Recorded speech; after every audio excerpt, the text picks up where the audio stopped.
Well, that was a rapid change. We're gonna figure this out, and hopefully, do I sound okay? You sound good. Sound lovely. Yeah, thanks. It's like almost like Vin Diesel and The Rock. If they had a baby, If they had a baby, ugh. and it was a boy, Ugh. or a, what do you call him now? I guess. So. Well, I mean, you can call them what you will. Yeah. So, yeah, sorry about the technical difficulty here. We tried to do this on a different platform, and I know that we can make it work, but we didn't make it work. We've got just a few glitches. I think we'll have to consult with Gemini a little bit on this one, just to really get some of the kinks worked out. The nice thing is nobody cares. They're okay with this. We're like, yeah, we set the bar really, really low. I mean, that's the thing. When you set the bar low, things can only get better. You would hope, right? You would hope. I think that'd be good. And it's not like there's a lot of people out there in Brandon that are really doing podcasting or live streaming or anything. So, I mean, we're kind of like, hey, this is what you get. You know what? It's kind of like the Temu of podcasting. No, it's like the Temu of Bob and Doug, or or Temu. There are worse. They'll guarantee Temu Cheech and Chong, maybe. I don't know. We're not very Cheech and Chong either. Well, we got a little bit of Chong, I guess so. So, a little bit. So, So yeah, we you were talking about the latest. I saw it. Yeah.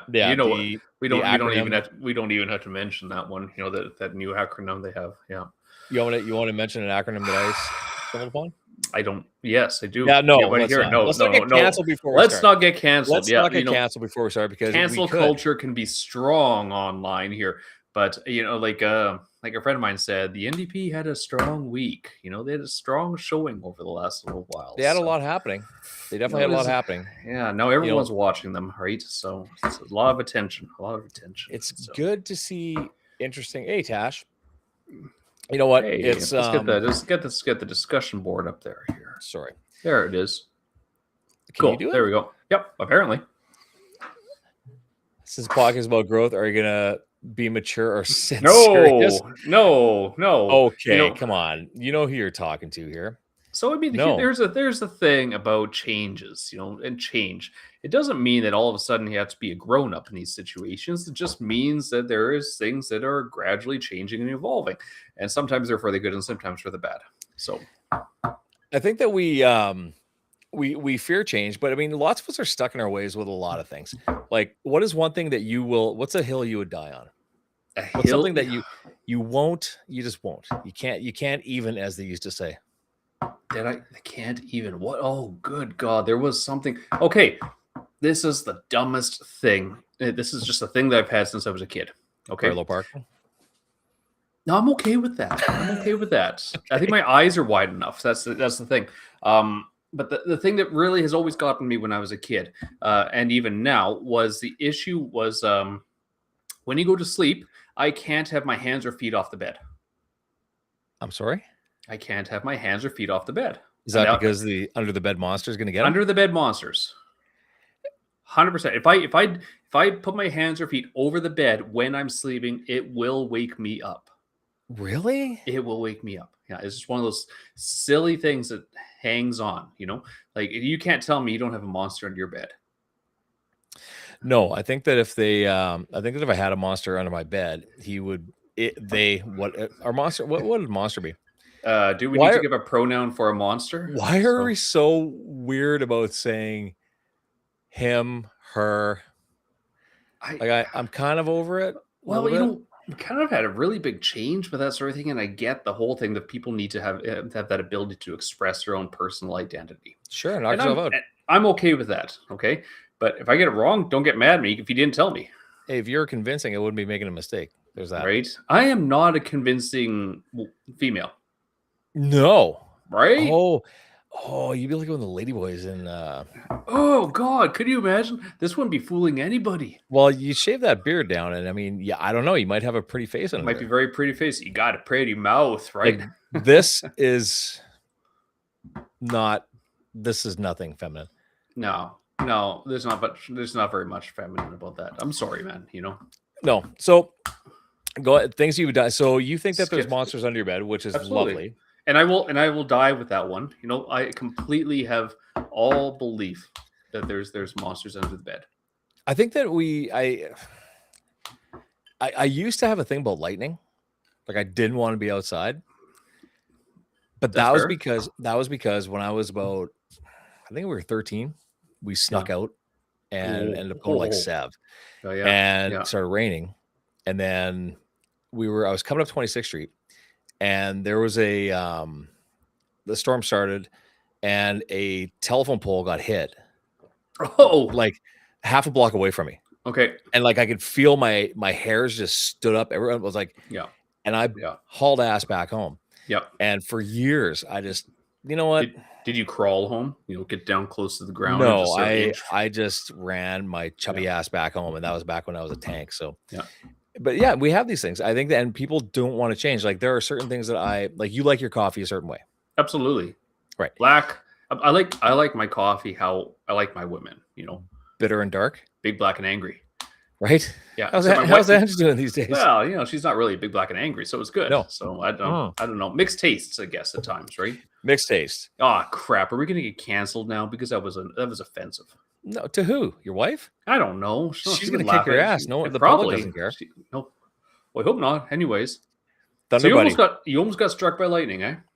It happened really, really close to me. Like it was right there, and you could feel the static. It was terrifying. So if you were 13 at that time, the light flashing before your eyes was. It was a short. Quick. It wasn't a long show. Eh? Yeah, it was not a long show. No, I think that but there are things that people won't change. And I mean, we talk about this. We've talked about businesses. We've talked about doing your own thing. We've talked about a lot of things. And if there's one thing that I've never understood, there's comfort, and comfort is fine. Yeah. But sadly, I know that there are people that have been in jobs they've hated for the last 8 years. Yeah. Or the last 20 years. And they hang on to it because you know what? Another 17 and I'm gonna get that pension and it's gonna be pretty good. So, or even if you're in it and you've got, let's just say you've had a career and you've hated it for the last 20 years and you've got like 7 years till that full pension kicks in. You realize that if you quit right now, you get most of it. Yeah. And they don't take it away from you. You still get to keep it. No. I've had that discussion with a lot of people who don't quite understand how a pension operates. Number one, they think it's like a tax-free gift. And then number two, they think that if they quit, they lose it. No, you still get it. But let's just say you're getting 80% of it. Yeah. Right. I believe, and Doug probably correct me on this, but if you took 80% of that and then your tax brackets could be slightly different, your take home wouldn't be you'd be losing something. You'll lose something, but it wouldn't be much. Well. And then if you got to do something you really enjoyed, it would make it more than make up the difference, and you wouldn't cry yourself to sleep every morning. Or every night. Like, here's the thing. I had this really strong argument with somebody about pensions, and it was like, well, if I quit now, I'll get less of a pension. It's true. Like, yes. Yes. That's how math works. Because you're going to work 5, 10, 15 years less. Mm-hmm. So, of course, you're going to get less. You're contributing less. Mm-hmm. They're like, well, that's not fair. I'm like, actually, it's math. It's completely fair because you're not contributing anymore. Is it completely fair? And they're like, well, I really want the full pension. It's like, then you got to put the time in to completion. But I don't want to. I was like, well, and I think the problem's you here. Like, I can't help you on this one. And not even going on the pension side, and that's what they call the golden handcuffs, right? It is. But it is. It's not just the pension side. There are people that have hated their job, or they got a job they just don't like, a career they don't like, and it's sad. It's unfortunate because there's a lot of misconceptions for sure when it comes to pensions. There's good for sure if you're in a spot where you can get one. Yeah, fantastic. As someone who's it, like, I think it's great. It's a great benefit that a lot of people have. A lot of people don't. Most people don't, right? But if you're in something, and not even at the pension thing, let's take that off the table for a second. Sure. Let's go for it. Yeah. You go to school. Let's get more general. Let's talk about education is a good one. you go to school, you get an education, Yeah. you believe you need to do this job, whatever the job is. Now, yes, you do need to save up to top up your rent. Absolutely, you do. Yeah. But let's just say you're just in something. You're 3 years in, not a career, or it could have been your career, but you put in the time at school, so now you're in debt, but you're in a job that you hate, or you're not good at it. There's that. Correct. Yes. Do you stay just to stay because you paid for the education? Well, so there's the question sometimes, and I think we're in a really bad situation with a lot of people where they, we've really done a good job of teaching people that, if you love your job, you will never work a day in your life. That if you find something that you're passionate about, it's never work because you're going to love every moment. And what a bloody misconception and lie that is, and like, good God, you shouldn't find something that you're passionate about because, everyone gets tired of Christmas, right? You've had enough Christmas. You're like, okay, I'm ready to move on. Even though that's a great time and everyone's a fun time, it's just too much. So people need to find something that they're just inherently good at and that they can, not want to shoot themselves in the head, really. As long as you're not really going mental, you're going to be pretty good. I think so. I mean, and do you really know what you want to do? Do we really have a clue? Oh, God. If you would have asked me 26 years ago, if you would have told me, hey, you're going to be behind a barber chair, Right. I would have told you you're insane. But yeah, end up doing it. Exactly. And it was fantastic. And it's been a great career. And I also have a great career as a real estate agent. But even that, if you would have told me, Quentin, you're going to be a realtor one day, I'd be like, no, that's a club I'm not interested in part of. Yes. But again, you do it. Yeah, you do it. And then you end up enjoying it. Your passion doesn't pay the bills, but I'll tell you what, if you're passionate about what you're doing, it's a lot easier to pay your bills. You don't hate what you have to do to pay your bills. Yes, there's that. That is true. That is very accurate too. And I mean, there's the thing is a lot of times people really mistake what passion really is. Are you really passionate about it, or are you interested? Do you find it interesting? Do you enjoy it? Because if you're passionate about it, you're going to make a whole lot of sacrifices around it. Are you prepared for that? And there's this part. It's really hard to love something if you're shitty at it. How about that? That's fair. That's fair. Now, you are a Catholic, right? Yes. So you have a whole different terminology or thought process when it comes to sacrifice or passion, more specifically, right? I guess when we start talking about the passion of the Christ. Yeah. Right? Yeah. Okay. I'll let me hear what you're saying. Okay. So a lot of people will say, like, I'm just so passionate about it. I love this so much. It's like, okay. And then why don't you put the time into it? Because let's get serious. If you're passionate, you're going to be making some certain sacrifices on it. Or do you just really think it's cool and interesting? Okay. Okay. Well, you can think a lot of things are cool and interesting, but if you're not getting paid to do it, keep going. But when it comes down to and correct me if I'm wrong, when it comes down to passion, the passion of the Christ, like, he didn't really want to. He did what he had to do. He did what he had to do because it was necessary, even though it was hard, it was brutal, and it was the biggest sacrifice. Right. So, I mean, going to that's in the big macro, but if you go into the micro of people, if you did what was the best thing for everybody, right? If you actually truly cared about everybody and said, listen, I'm going to try and do my best to make sure that I'm helping as many people as I can and be a little more selfless. The problem is we're very selfish people, right? Correct. And I don't like this, but here's the thing. What if you were a brain surgeon who was great at it, but hated it, but you were saving lives every day? That's different than a lot of other jobs. Mm-hmm. So would you say, yeah, I'm going to get up every morning, I'm going to go and operate on some brains, and you can hate it because sometimes people don't make it, whatever it is. But if you had a job that you hated, but you felt like you were actually making a difference, that's a sacrifice, right? If you're actually making a difference to people and you hate it, that's a sacrifice. That's fair.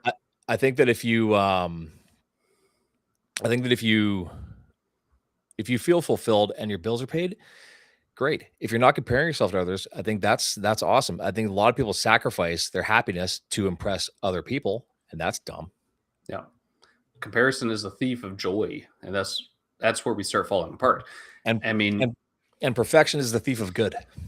correct. Yes. Yes. Yeah. Or the thief of done. So, Well, I was. I've been there this last few months, and it's there. Yeah. I'm just waiting for a number thing from the Canadian Library Association. So, well, like I said to you, when I did my thesis, like my general philosophy is a thesis is never completed; it's given up upon. True. Yeah, because it sounds so awful to say that, and it's like no, because whenever you're doing the editing, as you would know, you're continually making small changes and small improvements. Yeah. Okay. And that could never end. You could keep going forever. It could. And the problem is, like, it's been 16 manuscripts so far. And the last 3, because I've just redone them. The last 3, again, showed it to the people that need to see it. They're like, this is awesome. Like, it's great. I go, yeah, but.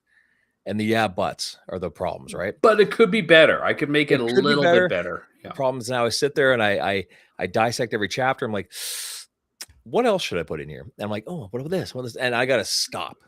Stop because as soon as that number comes in from the Library Association, it's going. So I have this window where I can fine tune a little bit, and I'm fine with it. This is what you got to do. Okay, save a little for the sequel. I can do that.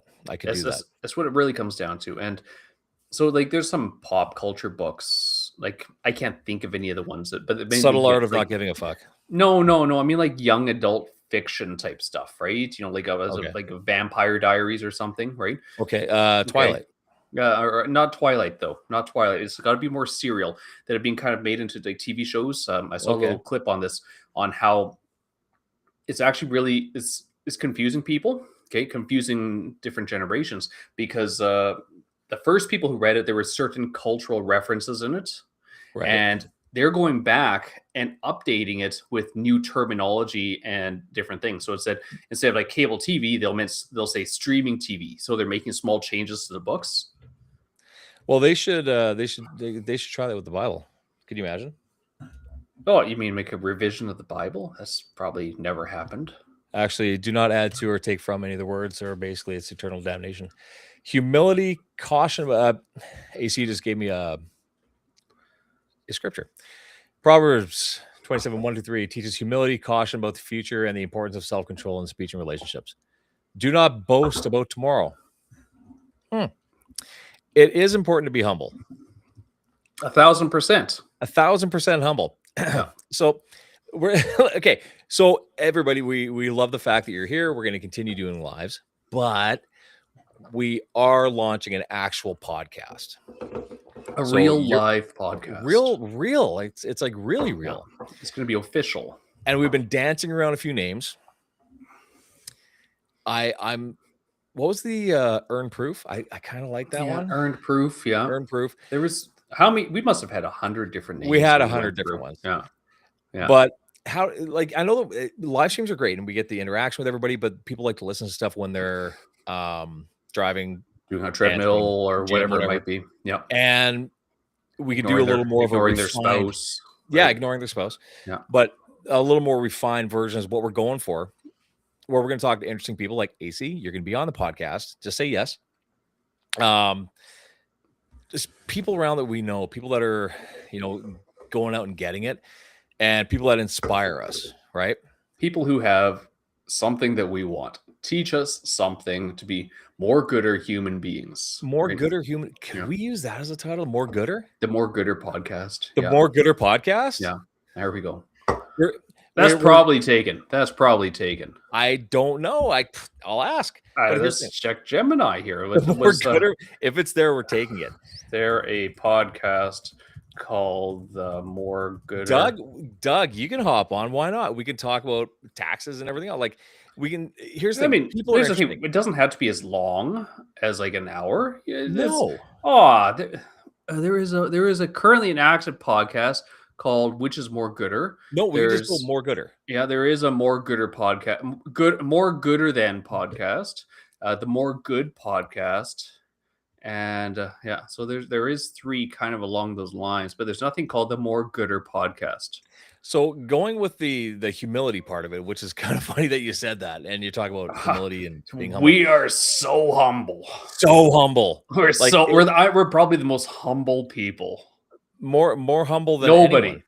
Nobody's I'm more the most humble. humble person. Nobody's more humble than I'm the me. most humble guy you'll ever meet. So, your thoughts? 1,000% humble. Is that that's one of the names we were sitting with our podcast. 1,000% humble, because we know people that have, whether they've started businesses, written things, whatever, they're so grounded no matter what. Like I have clients that you would swear are normal as anybody, that are They're good at major fooling players. everyone, aren't they? Hey, Right. But I mean, if you can keep yourself grounded, that's the biggest thing, right? Yeah. No matter what you do, there are some people that, like, isn't it funny how the dumbest people are the loudest people? Well, there's a real truth behind that, because some of the people out there who are going to be very loud tend to speak out of a whole lot of insecurities. Wheat linings? The humble gooder the humble gooder experience. That's not bad.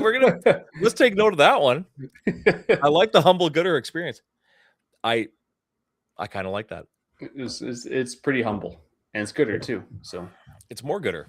Yeah, more gooder is most good. It should be the humbler gooder, the humbler gooder podcast. Goodest humble guys. The goodest humbles. No, we're gonna launch podcasts, and we've been we gave birth to this baby a while ago. We never named it, and but it's still going. It's still going. We're not going to stop this, but it's the change, right? It's also it makes it easier for us, kind of, in that we can record it whenever. More humble than you. more humbler than thou. That'd be even better. More humbler than thou podcast. We're gonna play with these, because I think we get pictures and togas and everything, right? Oh, have you ever been to a toga party? No. I have never been to a toga party. I used to work up in Clear Lake, right? So Southgate would have a toga party once a year. Oh, toga.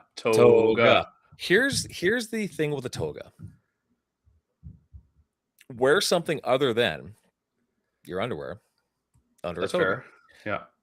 Reason being, which I found out, should someone, random chance, throw up on you, you have a blanket of barf. That's fair. That did happen at a toga party at Southgate in Clear Lake. Oh, to you? Yeah. Oh. It wasn't me. It was somebody. Okay. Well, somebody. So it wasn't, you were not the projectile one. No. I just happened to have the blanket in the way of said projectile. Well, it was it's a sacrifice. You protected someone else, right? So the Manny Toga podcast. Manny Toga podcast. In case you're wondering, thanks for asking. Nobody asked. I had this weird craving. I'm not a beer guy. I never have been, but I had this. Maybe it's summer and I was barbecuing, but a beer and clam just felt right. There's one thing worse that I've heard of than a podcast, or than a podcast. That's pretty bad in itself. No. But then a toga party. There's one thing that I heard that was worse than a toga party. Okay, people would have a depends party. No.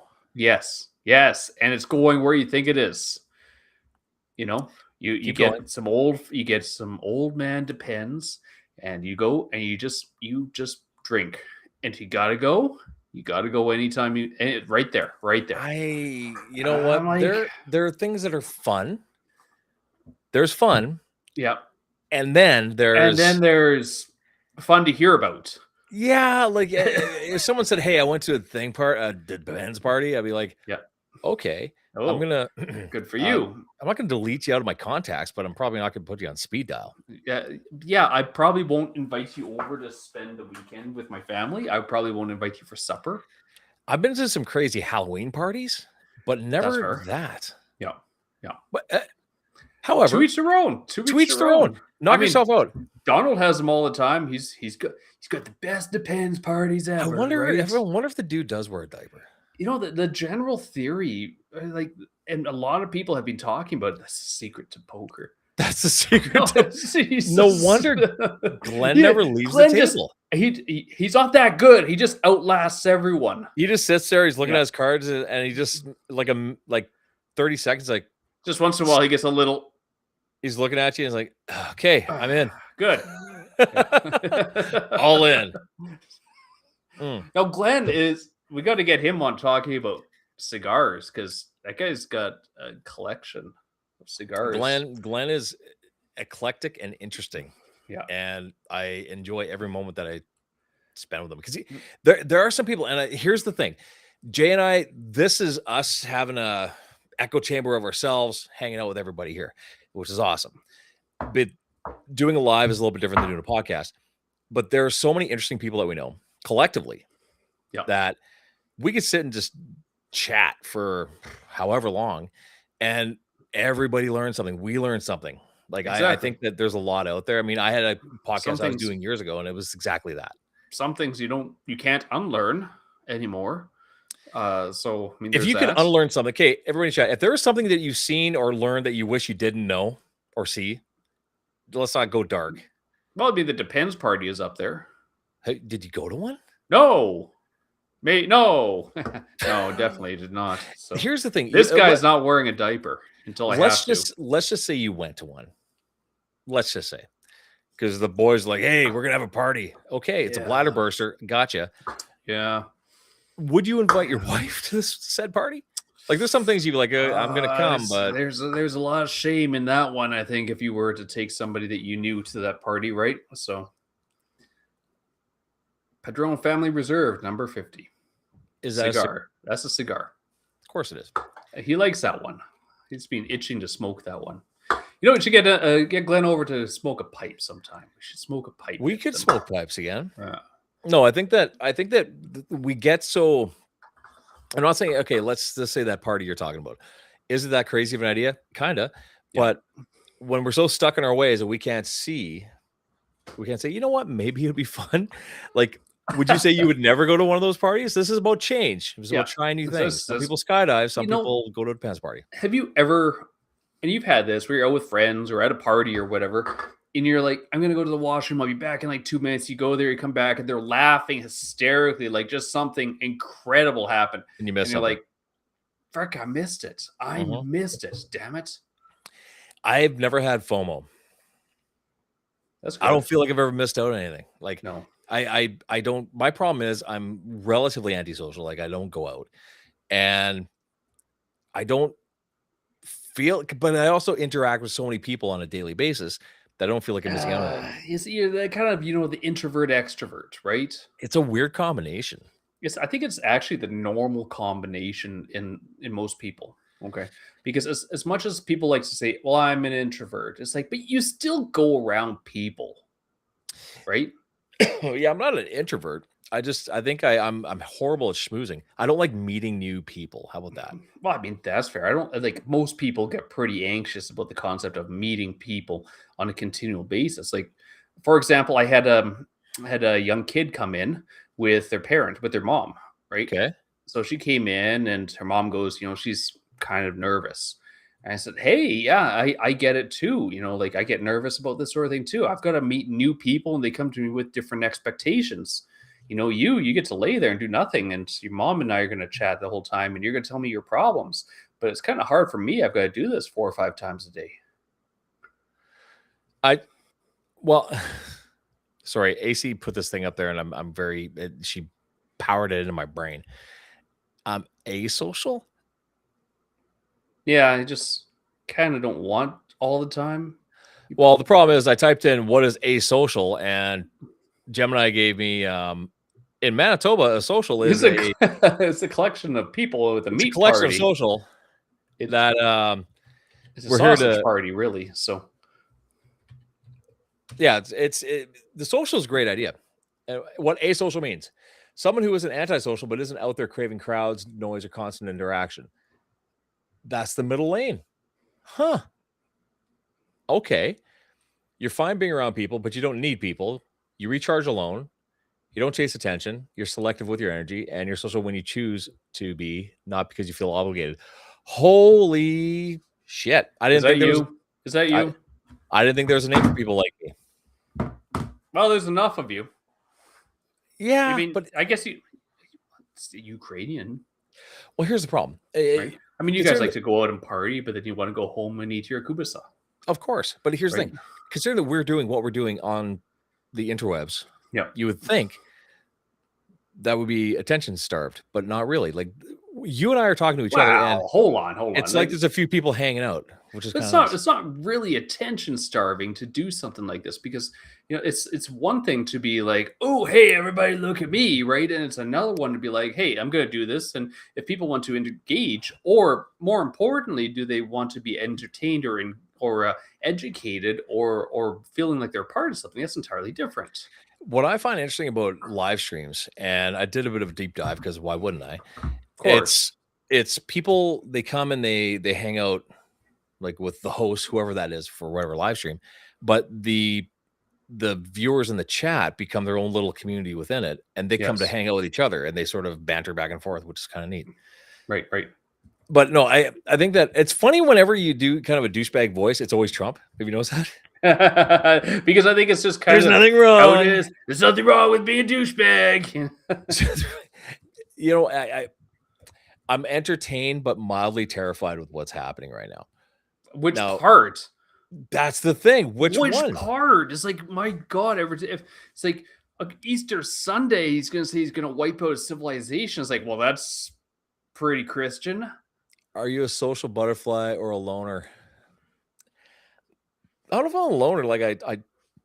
Oh, to that's a lot not for of people. you. That's for the audience. Yeah, I know. You're You know a what I social should never do butterfly, before though. doing a live stream is drink something carbonated. No. Bad idea. No, I think that we get into this, and I do believe that, like, getting back on track, because we derail this shit all day. Like, see, this is where a podcast would work, where we can actually stay on the track. This is the big change. We're going to stay a little bit more focused on certain events. Oh, squirrel. No, Right. I think that when you're talking about change and how we stay in the rails and we stay doing what we do because it's comfortable, that's fine. However, there are so many people that have so much potential that if they took that chance and took that leap, there are some pretty awesome things that could come out. Like whether it's starting a business or quitting a job and starting another one, it's that fear, and I believe that fear is the driving force that keeps people in things they don't like. Whether it's it could be a job, it could be a relationship, it could be anything. Yeah. And how secure are you if you hate where you are? Well, I mean, here's a really good example. Okay. Like my wife was a nurse for 17 years, right? And I still remember I just finished my my formal education for osteopathy, and I was at home, and she comes up to me and says, so now that you're done school, I was thinking about going back to school. And I said, oh, okay. Like, what are you thinking? Like more nursing, get your master's or PhD or something? And she goes, no, I'm thinking massage therapy. Okay. That's 17 years. That was a pension. That's health benefits. That's job security. That's all these things. And she just went, I'm ready to throw it away because I am not happy and I don't like the person that I am when I do it. So now she's a much better massage therapist than she was a nurse, and she was a damn good nurse, right? But that was a massive change. And a lot of people can't do that because they think it tends to come easy.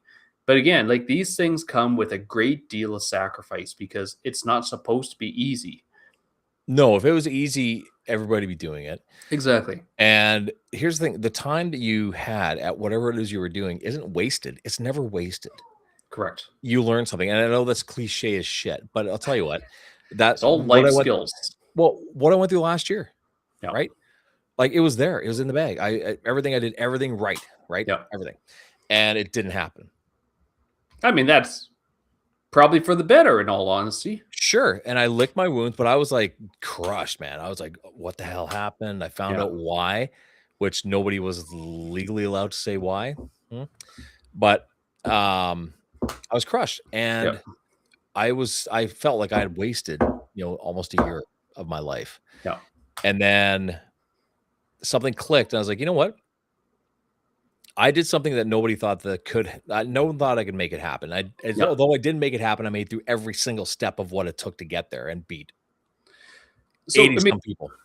really, you did everything. You Mhm. completed it. You did it, but Yep. because of external situations that were beyond your control, Mhm. you didn't get it. You And that's kind of right. got screwed on it, right? You know what? I would say they made their decision. However, it would have been nice if they would have just been upfront. Well, as I was at the beginning, I Exactly. said, "Hey, here's this. Is this cool?" Like, Yeah. "Yep, no problem." Okay, because they're not legally allowed to say that it's not cool. It was an age thing, by the way, in case Okay, anybody cares. so there we go. There is the thing. At what point in time did we become so sensitive that we can't talk about things that may be greatly affecting a person's life? We have to take everyone into positive consideration, even though it might hurt their feelings. So for you, for example, it's like, Mhm. it would have saved a whole lot of time, energy, and money if they said, Oh, this is probably not the type of thing. And if they had said something even just politically, mhm. like somebody could have come up to you and said, hey, let's just sit back and have a beer for a minute. Sure, Okay. and that would have been acceptable, and that Yeah. would have been the right thing to do. But And again, just come up and say, these are my thoughts. I think that maybe this isn't something that is going to happen. suit you. Sure, and I would have accepted that. And then you In would the be in like, the why? It's like, I just because think you should walk away. yeah, because you're 48 years old, Exactly. which is fine. And But I think that would have been ideal. And then you could have taken it as a grown up sure. and would have been okay with that. But what was the lesson learned? The lesson learned there, and everybody can take notes if you want to, it's that if you really want to do something, no matter how crazy it might seem, go for it. It might work. It Yeah. might not. Okay. So which is where me writing came in. I said, you know what? Screw it. I have a lot to say. I think I can present this in a very, very good way, hopefully, and went to it. And I wrote and I wrote and I wrote and I wrote and I trashed it and wrote and trashed it and wrote and Yeah. trashed it and kept on going. Because what's the worst thing that happens? Nobody reads it. I don't Yeah. care.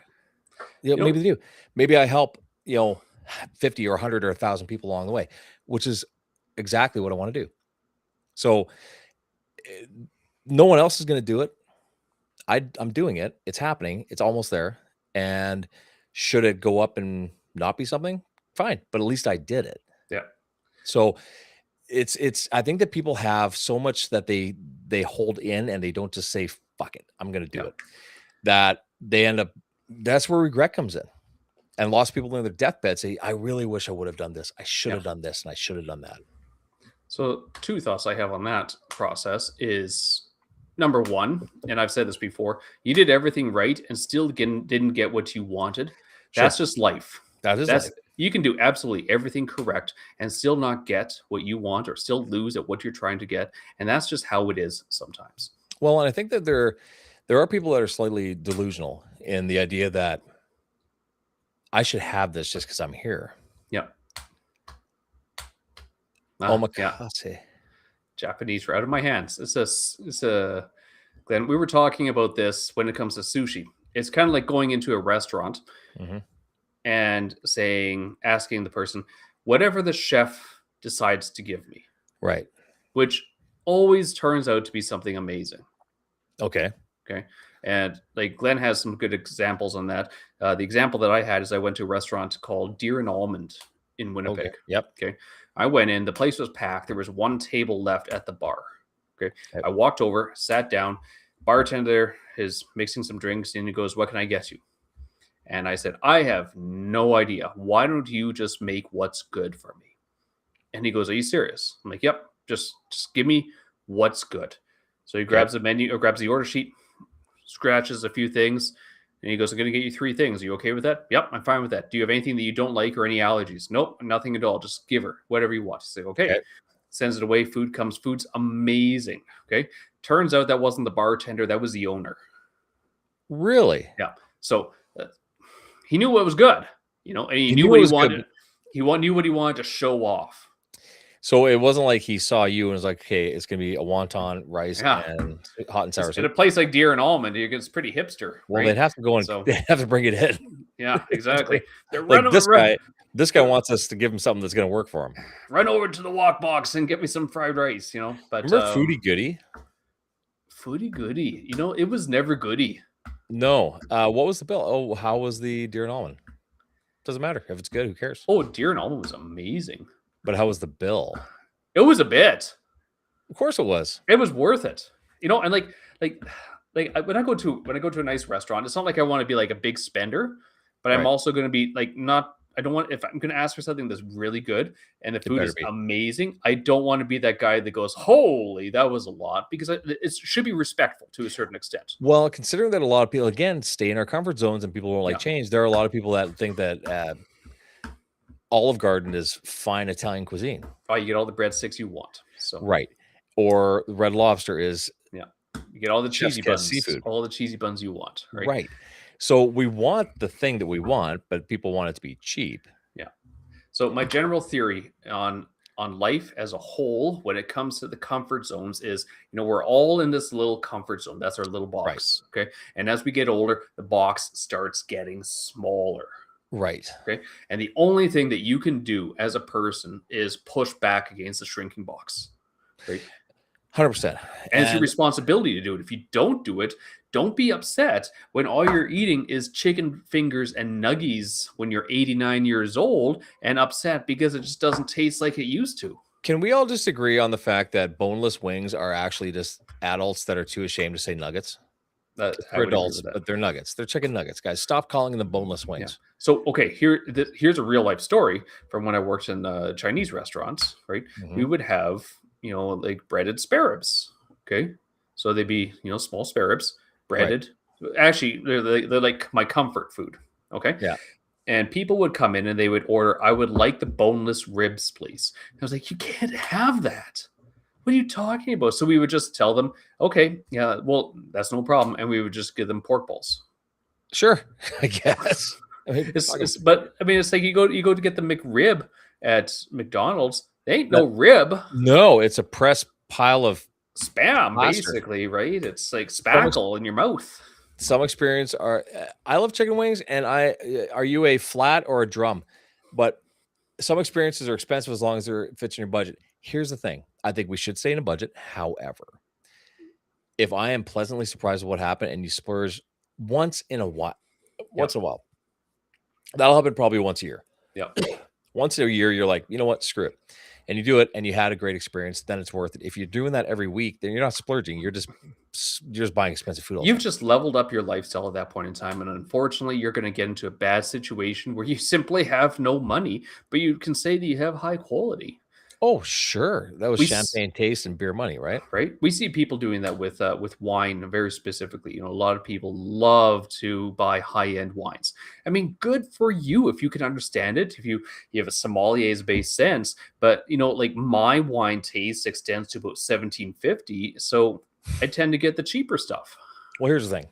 Wine, I'm a little bitch when it comes to wine. Red, it's too strong. It's too spicy. I like a blush or a white. Yeah. Blush or okay, yeah. Yeah, exactly. A rosé. A rosé or some strawberry angel. Yeah, maybe some what's that? Pastel peach. Arbor mist, right? So now you're talking. That's fancy. $8.99 a bottle. If it's a little too much, you just put some Sprite in it. Oh, beautiful stuff, right? But makes me feel like I'm 15 again. Right? Baby duck. Right. Baby duck. I got loaded. Here, I'll tell you, sir. On Baby duck, that'd be a bad hangover. I'm 18 years old and I go to Country Fest. Now, what you don't have is a lot of money. You had enough money for the ticket, enough money to get there, enough money to buy a pack of hot dogs, a bag of Doritos, and booze. And water was an option. Yeah. And I remember we bought like magnums of Baby duck. Oh, yes. And I had that in a wineskin. You know what a wineskin is? I know a wineskin. So it'd be sitting there fermenting all weekend to just getting more and just more gooder, right? And I was just drinking warm Baby duck. Did you wash it? No, I don't know what was in there before. And drinking just adds to the character out of a wineskin at Country Fest, bro. And it was not whatever. It did its job, and you felt horrible during and after. Yeah. But no, but when you go to again, change. It could be jobs, it could be restaurants, it could be food, it could be like I eat the same thing every single morning for breakfast. How weird is that? Not at all. I eat the same thing every day for breakfast. Do you? Same thing every day for breakfast. Okay, Same thing for every day for lunch. what if that wasn't like how much does it drive you crazy if that's not in the fridge? Oh, it seriously damages my calm. Okay, so what do you eat in the morning? So right now, like my breakfast typically is 1.5 cups of egg whites. Okay, just some drinking salsa. No, we're not Rocky here. A salsa, and then I have like some blueberries with it. That's about it. Okay, I make protein oatmeal the week, like on Sunday. I make enough to use it for the morning. For every morning, I can scoop it out, and it's got blueberries. Oh no, you didn't. Come on in, bud. Come on. What if you don't eat breakfast? Coffee counts. You gonna come up? I make protein oatmeal with a lot of protein powder and oats and blueberries. That's it. And that's just what I eat. It fills me. I'm good. I also just come from the gym, so it's kind of a good time to have my carbs. I mean, that's fair. Right. I think when it comes down to eating and consistency, simplicity is the best tool that you can use. Right. But there are things that when I talk about change, okay, when you make a steak on the barbecue, what do you put on it? Do you have one? Well, some people are high seasoning salt. That's the only seasoning salt that they use because that's what they've used for the last 30 years. That's the only one. Salt and pepper. Right. I think salt. I'm a pepper guy, and the odd time I'll put maybe a little garlic. I finish them with garlic butter. Yeah. So I put them on the top rack. Garlic butter does its thing. I don't actually use the barbecue much for steaks. Your thoughts on intermittent fasting? Fantastic. Yeah, I think that if you can not eat for 8 hours a day, you're winning. Now, I will say that there's a lot of buzz on intermittent fasting where people seem to think that it causes some autophagy of different strands around the telomeres, the DNA of the body, and it doesn't really do that. It's not really a big thing where it's cleaving off the inefficient or the damaged components. 6 p.m. to 12 noon. That's not a bad one. That's pretty good. You don't. That's a long fast. Yeah. That's pretty good. But I think it's beneficial. It has some really good benefits. It's just the benefits are overstated and overrated. For weight loss, it can help because you're going to be eating a little less calories, of course. When it comes to like blood sugar levels, it's fantastic because it can help regulate blood sugar levels. So as a result, it can make a big difference with the potential of affecting people's pain levels. 6 p.m. to 10 a.m. That'd be fine too. Here's the thing. Here's my little nugget of info or my little wisdom thing when it comes to eating and dieting. You realize if you only ate when you were hungry, you'd lose weight. I'm not talking bored. Yeah. Hungry. Like you're like, oh my God, I'm hungry. Yeah. If you only ate when you were actually hungry. Yeah. Not just peckish. Hey, this morning I woke up and I went, oh God, I do not want to eat any egg whites today. There's no way I could put this down. Well, don't. Well, I still did. I just didn't do this way I do, right? I just didn't have as much. Okay, but and there you go. We're creatures of habit, right? Yeah. Like if you didn't have coffee in your house, yes, in the morning, that'd be a tough life. Okay, but let's just say you didn't have coffee. Like I've been there. Yep. We have emergency pods. Yeah. Okay. So yeah. Yesterday we were out of break out the Folgers. It was the Nabob organic, whatever. Yeah. But we have our coffee that we have every morning, and there were no coffee filters last night. Oh. Like shit. Oh no. I know. I'm one of those savages. So you got it's a glass box with a hammer on the wall and smash it. Yeah. Yep. And we had but fine. Whatever. Coffee's coffee. In the morning when I get home from the gym, I don't care. I'll drink whatever. I've done Nabob Instant or Nescafe.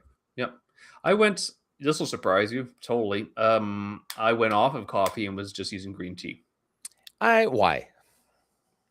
Well, okay, so I was legitimately trying a few things. I was seeing if I actually had a little bit of a caffeine allergy, and I was getting a histamine response. Sure. Okay, because I was getting a lot of clear my throat, that sort of thing. So it kind of got down to the point that learned that that coffee is a very high histamine releasing drink. It can actually cause a lot of reactions on people if they're sensitive. Mhm. So I went for a period of time without drinking coffee. So It didn't again, help. It did not help. no, and you probably were a gem to be around. So I would argue I was a better person. see, Tash is saying she gave up coffee. I enjoy coffee. Yeah. I enjoy the taste of coffee. It's my morning thing that makes me bearable to the other humans that are going to be around me. Yep. Am I addicted to it? Maybe. I don't care. I'm okay. If there was an addiction that I could be, you know what? Yeah. I'm addicted to caffeine or coffee, not caffeine, coffee. I just like it. Here's the thing though. When it comes to addictions, especially when it comes to coffee, we hit that concept pretty hard-handed because it isn't. We don't have a coffee addiction. We have a habit addiction. Okay. Right. Because nobody is robbing a bank to get some money so they can go buy some coffee. No, but Unlike other drugs, right? okay. So if you have it's like a comfort addiction, right? Correct. Yes. 100%. Okay. You have a comfort addiction, and coffee is a great segue into the job that you hate that's comfortable, the Yes. career that you didn't really think you wanted to be there, the family business you never want to be a part of. Yeah. Right. And that's the thing. You've got, just because it's comfortable doesn't mean it's better. Right. Correct. And I think that when we get into these, not ruts, but it's a painful comfort, if that makes sense. There was a story I remember hearing about how they used to train elephants. Okay. So they would put a big chain around the elephant's foot. And then over the years, it got so accustomed to the fact that it can't move away from a certain area that they could take the chain off and the elephant would never leave that area. Well, that's when hope dies, right? Yeah.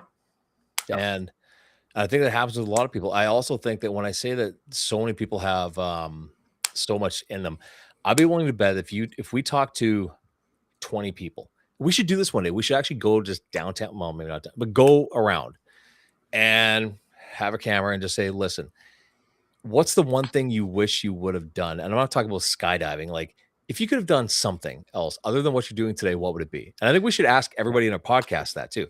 Like, if you weren't doing this, what would you be doing?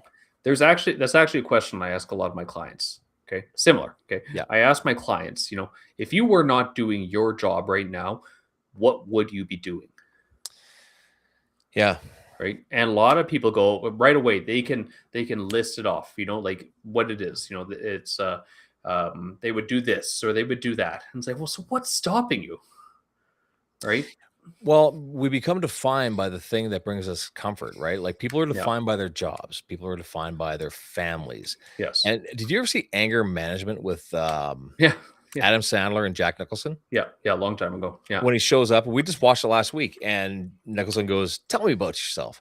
He goes, "Well, I work at this thing, but I do this." And he goes, "I didn't ask you what you do for work. Yeah. Tell me about yourself." He goes, "Well, you know what? I've got my wife and this." And he goes, "I didn't ask you about your family life. Yeah. Tell me about yourself." And it's so hard because we become a caricature of what we do all day. Yeah. And we forget who we are. Well, what is the common thing that everyone says? When you do that small talk when you meet a person, it's like, "Hey, how you doing? How's life? Been busy?" People ask me that all the time. Right. And so people say that to me, I'll be like, "No." And they're like, "Oh, I'm so sorry." It's like, why? Why are you sorry? This is great. I'm not busy.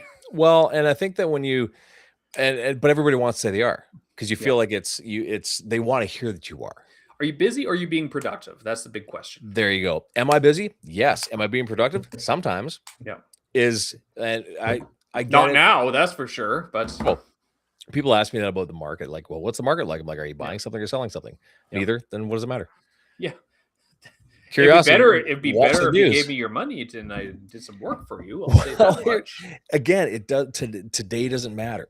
Tomorrow might, and the next day might. But right now, if we're just talking about nothing, then that's the really thing. matter. Quentin, how's the market right now? It's like, I don't know. What time is it now? It's 9 o'clock on a Friday. Probably not much going on. It's interesting because I take a look at everything in the morning when I get up. But if you think that I know everything that's out there at the top of my head, right? Not quite. But You again, really, I thought for sure you'd have everything just completely memorized, right? it changes. The goalpost gets moved all the time, right? Well, there currently are 110 listings in Brandon. Yeah, that's not all residential though. No, that's No, fair. that's Okay. commercial. That's a lot of things. There's That's 31 that I know of. 31. Really? Mm. Might be That's less, might be more, but and 31, and I think there's 10 condos. how many agents are there? 200, give or take. It says there's 160. That must be that's residential, but I bet that's the whole Brandon area. There you That's go. like reaching out to like Forest and everything to Yeah, Douglas, Spruce Woods. yeah, they'd be That's all out there. let's zoom right in here, and now you got 110 listings, but that's probably empty lots too, eh? Some are pending. Yeah. Some are pending. So if they're pending, they're not Yeah. really on the market. But Oh yeah, and definitely empty lots here too. So yeah, so there's a lot. But I mean, it's do I think that let's talk about real estate. Do I think that there are people who are doing things that they are passionate about? Sure. Do I think that there are people that have careers that are fulfilling? Absolutely. yeah. Do I believe that we could all do more? Maybe, if you want to. Like, I still think I should take up the bass again. Like, Well, I mean, that's the thing, like I think the biggest problem that people have when the concept of doing more is we're not bored enough, or we're deflecting our boredom over to these little suckers. So if you were to shut this down, the little glass nightmare machine, yeah. I think the amount of creativity would explode. I mean, realistically, let's look at it this way. Show me a major advance in cellular technology since the iPhone came out. The Google Pixel. No. It's the same thing. It's the same thing. I think that we have a we traded hobbies for addiction when it comes to the digital landscape, right? And they're acceptable addictions, what makes it even more dangerous. I know. Now, do I think that people could go without? Probably. Here's an even more interesting thought. I think a lot of this stuff is people have changed the way that boredom and that curiosity to something a little bit more destructive, and that this is for men and women. It's different styles of pornography. Okay. You're gonna go there. You're gonna go there because and I'll pick on women on this one. Like, how many romance books are trending right now? Now, you look at some of the statistics, women are reading a lot more than men, okay? But a lot of the books that they're reading tend to be fiction. So it's the romance or the demons and the medieval type stuff, and they always have these spicy scenes. And it's just a different form of like 50 Shades of Grey type stuff? You got it. It's just a different type of stimulus, right? Well, as they commonly say, men watch pornography and women read literature. Is that true, ladies? I've never read a romance novel. But I'm assuming it's like, didn't they call that mom porn? Could be, right? Yeah. But it's starting to get into younger and younger books, and some of the young adult stuff has some of those spicy scenes where the girl is pining for the elvish boy or the half demon boy or whatever it might be, right? But I think that it's fantasy, but it's not filthy. Like, it's not. It doesn't have to be filthy. No. Right? But let's just say, hang on. You don't have somebody on a centerfold, which I don't think those exist anymore, who it's like, I know who that is. Right. It's a fictional character that they have dreamt up in their head, and everybody's is going to look different. Everybody's going to be, and for sure. It's not better. It's just different, right? It's hitting on some base needs, some very base primal needs. We're talking about porn. I think that, but is it sure? It probably is. But again, if it's fulfilling that fantasy, because let's face it, lots of people, their lives turn very vanilla after a while. And again, the change doesn't happen where the change should happen. And now someone's looking for the spice somewhere else. I would like to see and I'm sure they've done this, where they've had like functional MRIs or brain activity scans while people are reading and watching various stimuli, shall we say, whether it's reading books, watching movies, seeing pictures or whatever it is. And I would say the stimuli would probably be pretty similar. What kind of let's go movie Okay, what kind of book stimulates you? Not in that way. But to the point where you're like, you can't put it down. You're like, I gotta keep going with this. Okay. Oh God, when was the last time I had a book that really caught me off guard and made me go like, "This is amazing"? Yeah. You know, like I like medieval stuff, right? Okay. So there's actually some very good books out there that are this author does like a high fantasy type stuff. Right. Okay. And you're already getting bored. I get that. Don't worry about it. But Me? but No. but what's really neat is he made an initial trilogy of books to establish the world and the lore. Okay. Okay. And then the next book was all purely about revenge. Okay. Okay. So it was like there's torture and all these things. And it was like, oh, that's interesting. Then he came out with another one, which was a war movie. You know, that there were certain things he wanted to do. And this one was all based on around a war, around battles, like, you know, World War II emphasis, but it was all medieval. Right. And then the third one, he wanted to write a Western. Okay. Sure. Why not? So it was actually fascinating seeing how he wrote these books into these genres. So you followed it through a number of books. Correct. And how long did it take before the dirty stuff started? The dirty stuff. Well, Well, very little. Okay. So, Yeah. and myself, if I'm going to read a book, I need to learn something. Yeah. And yeah. I can't do fiction. I wish I could, but I can't. I just get so like, why am I reading this? I'm learning nothing. That's fair. Yeah. But again, It's not always about the learning, though. Sometimes it's about the escapism. Maybe I need to do that because I'm too. There you go. There's change. I don't read fiction, and there's the change. Now I can read about someone who wrote about fiction. That's fair. Yeah. Because I want to see a biography. Yeah. 50 Shades of Grey is the only naughty book I ever read. Naughty book. I didn't read it. Everybody else did. I swear half the population read that one. Oh, probably. Yeah. And I mean, but that's great. And again, it's if that's what they want to read it. Well, hold on. This is the question that nobody really asks. Sure. Was it good? There's a good question. You know, because so like we've had like there was a restaurant in Brandon years ago, and people always talked about they gave the portions were huge. Uh-huh. Okay, and everyone talked about how huge the portions were. There was amazing. The food was amazing. There was so much of it, and I would ask them like, "But was it good?" Well, yeah, there was a lot. Say, but was it good? Right. Yeah. We do the like the hot and ready pizza from Little Caesars. Is it good? No, it's hot and it's ready. No, it's hot and ready. What more do you want? That's all Shut you up and get. eat it. You know, it's like the Mr. Bones. It's like, was it good? Well, you get 4. Yeah, it's as good as you're gonna get for $30. Right? It's just what do you can't be really upset when you're not paying a lot. No, but there are some. Here's a brand. Here's the thing that people are very somehow for some reason. And you talk about change. I know some people that will only drive a Ford. I know some people that only drive a Dodge. I know some people that only drive a Chevy. Yeah. And they will die on that hill. And hell, there's no way there's going to be something other than a Ford in my driveway. I'm like, are you being sponsored by them? Yeah. Are we 12? But people do it. It's like they're the best. Like everybody makes something good. I would say that everybody makes good stuff. But when I was in high school, I drove a Ford. Okay. Yes, I find that hard to believe. Yeah, I bet you do. Right, I do. And well, to be fair, it was really a Mazda dressed up as a Ford. There you go. Okay, so tell the truth, right? Right. And I would have people bug me all the time about that. Like, well, it's a Ford. I'm like, what's wrong with a Ford? I mean, like, you're 16. What do you know about cars? More millionaires drive Ford than any other vehicle. Oh, well, there we go, right? And they would look at me and they go, well, because it's found on road dead. I was like, but what does that mean? They're like, found on road dead. It's like, is there more? Yeah. Is there more repairs? And one guy goes, well, it's easier to get parts if you had a Chevy. I'm like, is it really?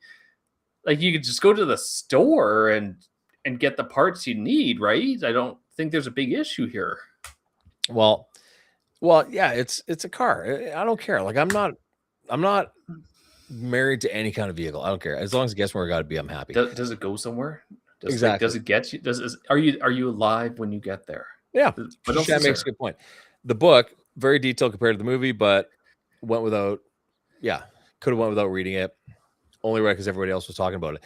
And there's another thing. We do jump on bandwagons. Not saying that was happening, But remember The Secret? Yeah.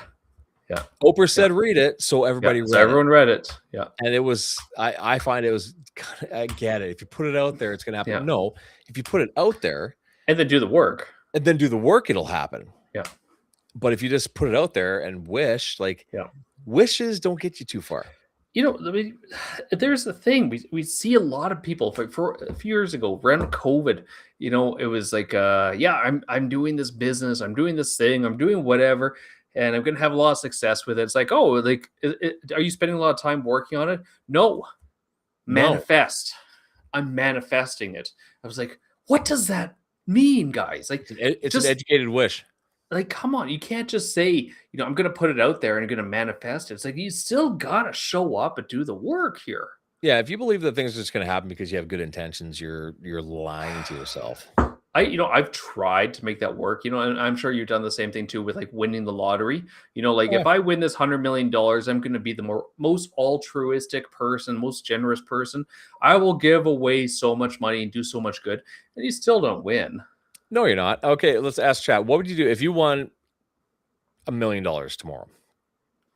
What would you do with it? Like, what would you? And I'm curious because here's the thing. You know how much money it takes to change your life? Really? Like, really, how much money does it take to change your life? Well, man, like, have you ever reached into your pocket when you pulled it out of storage and you found $20? That's a win. How much did that change your day? It's a good day. You start off with a 20 you didn't have earlier. Right. So it's kind of one of those things that I was like, you know, I'm just going to do that every season. I'm going to put a $20 bill in my jacket pocket. Yep. And I'll forget about it until next season. I'm going to pull it out and be like, I got $20. This is a good day. Yeah, I'm going to buy myself something nice. I'm going to buy an eighth of a tank of gas. Buy a coffee. Actually, again, we're going to get off topic like we always do. I'm at Sobeys grabbing some steaks. And the guy that works at the Zane, he works in the produce department. He goes, did you see the price of bananas? I'm like, no.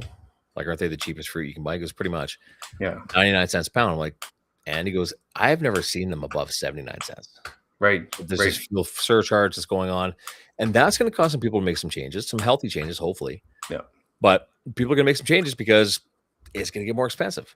So people are going to have to get out of comfort zones. And again, if what's happening isn't paying that, you're going to have to find another way to make some money. Here's a weird thought.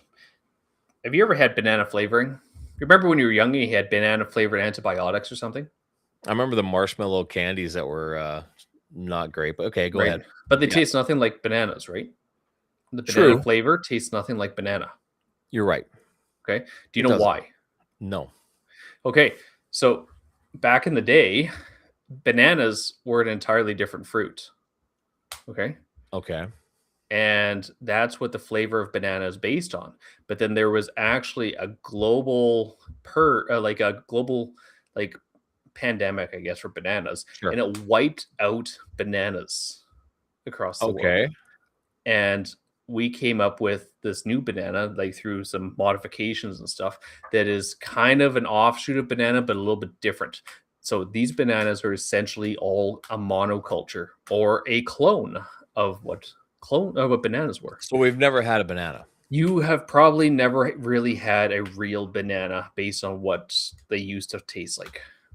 I've never eaten a plantain. Okay. Yeah. Have you ever eaten a plantain? I've had plantain. Is it a banana? It's like a potato. Really? It looks like a banana. Potato-y almost. Yeah. Okay. I never had that. See, there you go. Will I change? I don't know. Why would I eat one? So here's even a weirder part that goes in part with that banana story. Okay. So do you know why if bird flu hits chickens, why they just kill them all? No. Because chickens are essentially all clones. They're a monoculture too. They're very, very genetically identical when you buy them in the store. That makes sense. But here's a question for everybody. And this is you know those questions that kids ask you when they're going to bed? And you're like, where the hell is this coming from? What happens to all the dead birds? Oh, that's simple. No. Is it? I mean, do you mean like dead wild birds or dead birds? Like processed birds. Birds die. Okay. How often do you see other birds? How often do you see a dead bird? Oh, once in a while. Once in a while. Not very often. They probably get eaten by other animals. You would think, but you would think you'd see, considering how many birds are in the sky, you would find dead birds somewhere. You would think so, yeah.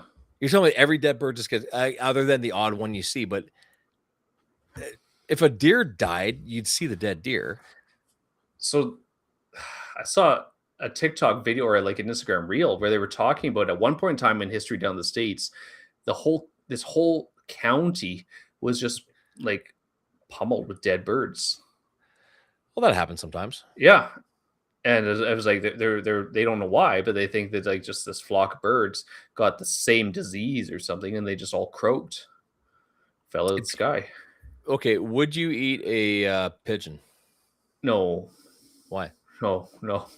I've heard way too many negative stories. Well, if they were again, we're going with change. Would you again say chickens are done? Say all the chickens are gone. Well, I mean, pigeons are eaten in a lot of like even Western culture. Sure. So why wouldn't you eat a pigeon? Why do we only eat the ugly stuff? Yeah, because I don't know why. Probably because there's not a lot of meat on them. Doesn't matter. You're hungry, man. There's no birds. You ever eaten a Cornish game hen? Yes. There's not a lot to them, right? No. No. It's like a prairie chicken. I've shot prairie chickens. There's not a lot of meat. There's not a lot of meat to them. So I think sometimes it's just not worth it. Now, if you had to, that'd be different. And a chicken's almost not enough, and a turkey's always too much. I would agree. You know, if you have like a big chicken, that's going to be enough for a couple. It's enough. A big chicken, like an 8 to 10 pound chicken, is enough chicken that you're sick of it for a while. Not a lot of 8 to 10 pound chickens in the store. No. They're usually about 4 or 5 pounds. Talk to the Hutter rates. Right. So but I mean, a turkey's too much, and you'll never finish that son of a bitch. You know, it's really hard to finish a turkey. With that attitude, absolutely. Yeah, it is. You know, it's the same thing. Like, okay, would you rather eat turkey or ham? I eat more ham. Yeah, ham. You could just keep putting it down, but turkey, you get tired of it real quick. You do. No, I think that we're stuck in our ways as far as what we eat, and we're stuck in our ways as to what we do, and we're stuck in our ways in a lot of things. And there's a lot of things that have been the same for way too long. Like we can get into the educational system; it's been the same for so long, and it's not evolving. Yeah, but why is that? Like, do we not? Wouldn't it make sense as the world changes that kids are taught differently and the education system slides into what's relevant now? That would make sense, but then it has a compromise of job security, and you will always have people who are bucking at change. Now, like I have a lot of teachers, and I'm sure you do as clients too, right? And I find when they're in like about 15, 20 years in, they start going, you know, because they have to say continuing education, and they're going, oh God, this is coming back around again. I thought we got rid of that 15 years ago. It happens, but I think that when you talk about the careers that are being, careers are changing. They are. Yeah. And a skill set that you thought you wanted back in the day isn't going to do much for you tomorrow. Well, so what did you think you were going to be when you grew up? Me? Yeah. I really want to be a marine biologist. Oh, in the prairies. That's a good job, eh? And I'm allergic to fish, so you're allergic to fish. I wanted to work at like Marine Land.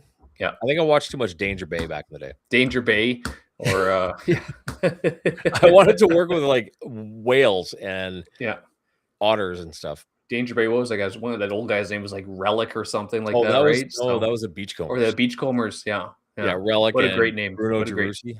Yeah, what a great name. Great name. Yeah, but the thing is, we have. What did you want to be when you grew up? I don't know. I don't know what I wanted to. I wanted to pass. I wanted to get through school, get done, and then I just started working, and I eventually found it. So, if you had a 17-year-old kid who asked you what career would be good to get into, like where should I be looking for careers? Work with your hands. What would you even say? Work with your hands. Something trades, yeah. Trades. You're in a trade, technically. Yeah. I'm in a trade, technically. Yeah. I think that working with your hands means that you will always be needed because not that many AI is not going to do that yet. But I think that if you think just because your uncle was a doctor and your brother's a dentist that you should be in medicine, does that mean that you should do it? What if you can't do it? Like, what if you just aren't going to pull the grades off? But they're both working with their hands. Well, I mean, we have to look at it this way. You look at these, kids, 12, 11, 13 years old or whatever, and people are going up to them and going, "So what are you gonna be when you grow up?" It's like they don't even know what these jobs entail. Well, part of the problem is the fact that they're let's go 13, 14, 15, 16. They're not working Yeah, like they used to. They're not getting correct. jobs that save up for the first car because mommy and dad are buying them one. They're Yeah, not going through these jobs that are entry level and learning how to work. yeah, It's like kindergarten teaches you how to learn, yeah. right? Or grade school does. Well, Teaches you it how to teaches learn. you kindergarten teaches you not to bite other kids. Sure. Yeah, but yeah, you're not wrong. But I think that your beginning education teaches you how to learn things. Yes. And I believe that your initial jobs in your teens, it's teaching you how to work and Yeah. how to maintain a job. Hate it or love it, it teaches you how to do that. And if you graduate high school and you've never had a job, you're going to think that you can do anything. And I'm going to do this, I'm going to do that. Well, you need to work at some shit that you don't like. Like, do the jobs you don't want, and you'll know where you don't want to be. Well, that's the big thing, and unfortunately, we've done a very good job of telling people you can be anything you want to be when you grow up. No, you can't. Like No, you you can't. really can't. If you're an idiot, chances are you're not going to be smart unless you really change something in your lifestyle. You know, like we talk to like I see a lot of kids who are like, "Well, I want to be doctor or accountant or Sure. whatever." And I always ask them, "Why do you want to be that?" And they always say, "Well, because I want to help people." It's like, "What? You could be flipping burgers and that's helping people too." Uh-huh. Right? And they go, "Well, yeah, but that's not what I want." It's like, "Okay, so what do you want?" It's like, "Well, I want to help people. You know, I want to help people." It's like, again, you could be doing these simple menial jobs. You want to make a lot of money helping people is Be what you honest, you want the prestige and the money, for sure. And there's nothing wrong with that. And I think it's ridiculous when someone shames somebody for making great money. right? Like, if you're making good money, good. You're working Yes. and you're earning every penny that you're getting. If you're sitting your ass and you're complaining, and you're not earning any, like, you the bare minimum should be the bare minimum and then go up from there. But if you're People happy, dude, I know people that make very little money that are extremely happy, but they live yeah, a life that allows them to be. the suits what they bring in. And like this is the big thing. Like the amount of criticism that I've had, and probably you as well, about that's what you're doing for a living. So why do you care how I make money? Well, I stopped giving a shit what people thought a long time ago. And the loudest the loudest are usually the most miserable. Yeah. And the people that are going to lift you up, and it sounds so cliche, the people that are going to lift you up are people that are working as hard as you, if not harder. Yeah. Yeah. And they want to see that. Like, I applaud success and I always will. I think that if you can, I hope that everybody here makes $1 million. I really hope you do. You will Everybody should. never get flack from a person who's doing more than you. No, Like ever, no. because they understand what the type of hustle. They understand the struggle.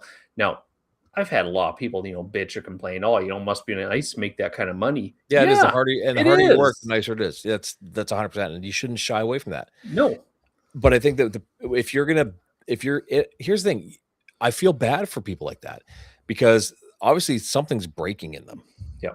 to lash out at you for working your ass off and not taking a day off and doing, like, you Yeah. don't see the behind the scenes thing. And I look at teachers that are, yes, they're thankless within the classroom, lots of them, Yeah. but not them, but lots of like no one is really giving them a pat on the back. Then they go Yeah. home, then they're marking, then they're doing lesson plans, then they're all this other stuff.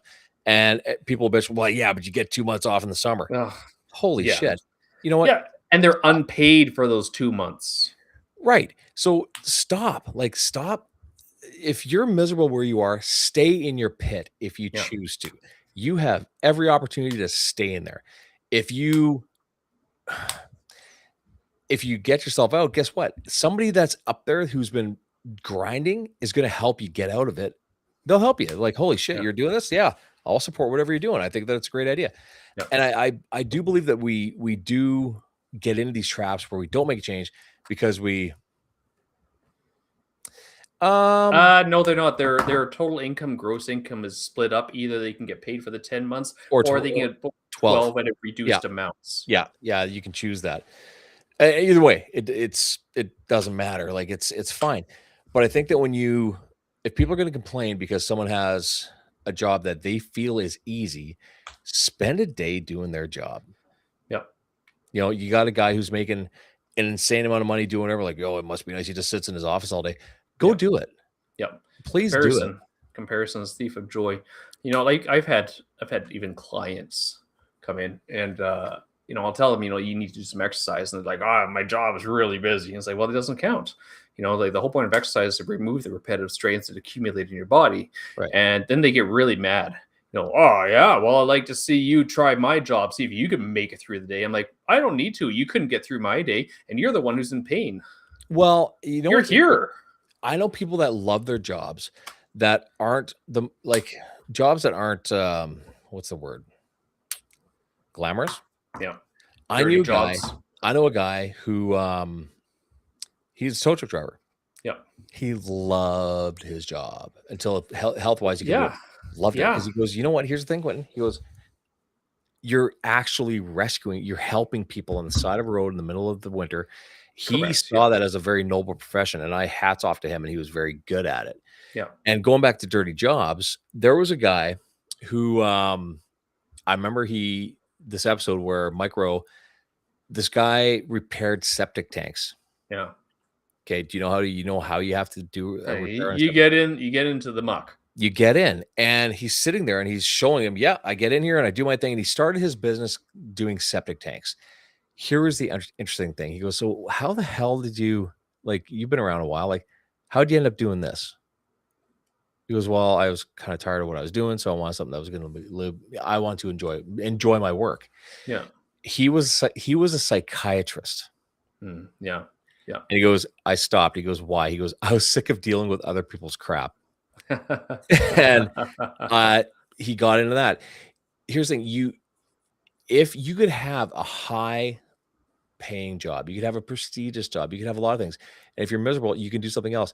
And this guy started a septic repair business, and he did that, and he was happy. He went to work, he did his thing. The stress level was low. Was it glamorous? No. Was it shitty? Probably.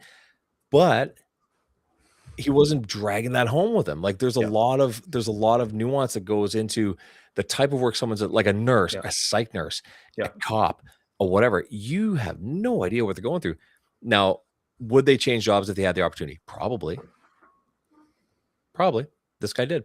And I think that's super cool when someone takes something that's like here and goes to something that is seen as lower, but he's like, bro, I am so happy doing this. The problem is what a lot of people experience is because a lot of those jobs that they feel stuck in come with a very high pay scale, right?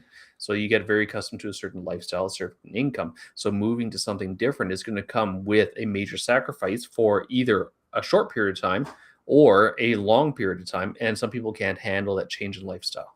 So this is where we go back to the lottery. When I asked how much money would it take to change your life, you didn't give me a number.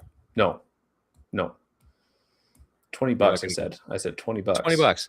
Yeah. So the number is between $150,000 and $200,000. That's fair. Would be a positive change in life, where $1 million could ruin it. Okay. But $150,000 to $200,000 could be a positive change in your life. Why is that number? Why is that the number? Because it doesn't drastically change anything. No, but it could take all the pressure off. It can take your debt away. It can reduce some of the fear. If I had $250,000, you know, it'd be just going into different investments. And that's security. But it could give you choices. So if say $250,000 lands on your lap, you could eliminate that. Suddenly you don't have a mortgage, you don't have a payment, nothing. Okay.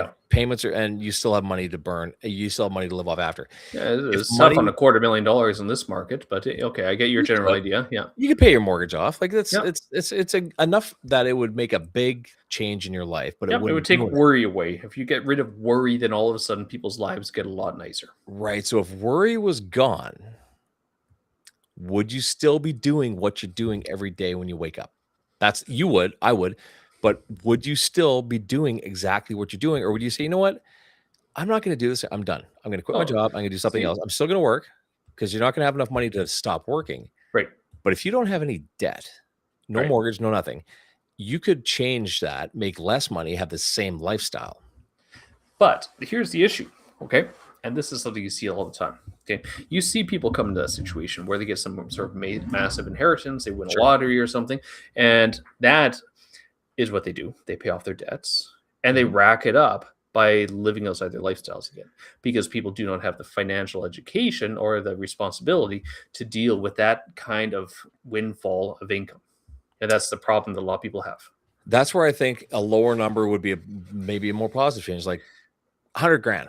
100 grand, you're not. If I won 100 grand, I wouldn't even be paying off any debt. No, but I mean, You you would know, be able to take a little pressure off for a bit. It'd be enough to, if you spread it out, it would make a change in your life a bit, a bit. it would. You know what? Realistically, like completely honest, I would be taking that money as found income, Mhm. investing about half of it, and putting the rest into something like whole life policy or something which can be used for generational wealth for grandchildren. Legacy is something people don't think about anymore. Exactly. Our parents did. Yep. And that's something that, is it because it's harder? Yeah, it's tougher these days, for sure. There's a lot less money going around. Sure. Sure. But it also doesn't take a lot of money to leave a legacy behind. No, because you can do it in a more controlled way, right? We're looking at very long term. We're looking at, if you when did you have kids? How old are your kids? 12 and 11. Okay. 12 and 11. So you Mhm. were, like you're 36, Yeah. 37, right? Yeah. So if you're at 36, 37, you start setting something away appropriately, Mhm. whether it's like life insurance or RSP or RESPs Mhm. or whatever. Okay. You can have a whole lot of money set aside by the time they turn 21 or Sure. Or they could 24, earn their own life. or they could do that. Now, but this is where I think, okay, it is one thing to earn their life, it's one thing to give them a hand up. Okay. Mhm. Okay. So now again, with that same concept, which is literally following the same process, if you could give your kids a very good start on a house when they turn 24, Uh-huh. that would take a lot of worry out of the kids too. And we can Yeah. plan that. We can plan that. We don't have to hope for it. Well, I think that it's the way we're raised too. Where like my family did very well for themselves. My parents did very well for themselves. And I remember asking my dad once for like a Nintendo. I'm like, Yeah. we've got the money. He goes, huh, I have money. Yeah. You have shit. Yeah. You want that? You're gonna go get it. There was no handouts, Yeah. nothing. And it wasn't that they couldn't. However, they weren't going to, Yeah. because what would that teach me? Someone else is gonna pay my down payment? Yeah. Like Well, there's nothing wrong with it. You, by all I means. would also say that you probably have your kids set up so if they decide to take education, they're going to be having an easier time of it. We didn't. We did not. Our parents didn't pay for our education. They're like, No. you want to college? You're paying for it. That's If just the you way. have, are you doing that to your kids? Yeah, RSPs, that sort of thing, right? yeah. And if Because it was but also here's very different back then. The well, I think cost of education was very different too. to scale though, Scale is pretty damn cheap still, though. right? Living So expenses are pretty freaking hard, though. they are. But I mean, here's one thing that I never understood. You went to school. You had your Ford. I had my Ranchero. Yeah. When I hear someone talking about getting their kid their first car, like, yeah, we're just going to lease something for them. I'm like, are you Yeah. shitting me? No. No. No, like, you know what? There wasn't in the parking lot of our school Yeah. warranty. Yeah. Yeah. Exactly. Exactly. The number of times I had to push start cars and stuff like that in the middle of winter, or because they got, they died or something. Sure. It was just what it is. But like, I think there are some very strong things that you can be doing, especially for your family, for setting up various trusts of not necessarily gifting, but perhaps creating your own family banking system, right? Where you can borrow against the equity that's involved in that trust and paying it back to perpetuate it for years to come. Sure. But that's something that 4% of the population is going to understand and do it, right? Yep.